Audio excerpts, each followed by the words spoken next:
Incumbent President Miloš Zeman is fighting for his political life. He's a populist leader who endorsed Donald Trump, courts closer integration with Russia and China, and questioned the Czech Republic's place in the European Union. And he's not afraid of confrontation. And now I have an announcement to make that you're all waiting for. I have never been afraid of any discussions. I'm still young, still full of strength and full of energy, and I enjoy debates. But he is a divisive figure. He once called the 2015 migration crisis an organised invasion of Europe, insisting Muslims are impossible to integrate. I think people are a little bit tired of Mr. Zeman. I mean, he sometimes makes outrageous comments. He's a bit like mini Trump, you can say.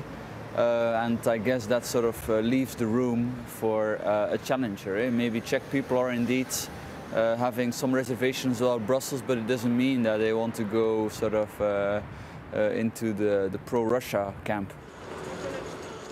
Enter Jiří Drahoš, the challenging candidate who is offering the Czech people something different. The Liberal intellectual and former chemistry professor is worried about the rise of populism, and he sees the country's future firmly linked to the EU. I'm looking to the west, not to the east. We are now celebrating 100 years since the founding of the Czechoslovak state, which was guaranteed by Western powers, including the United States. Our allies, from the security point of view, are from the west. 2 weeks ago, Zeman won the first round of the election, which featured 9 candidates, but fell short of the absolute majority he needed to return to office for a second term. In this final round, Jiří Drahoš is his only opponent, and the challenger has come in with a slight lead in the polls, despite what he says is a smear campaign against him orchestrated by Russia.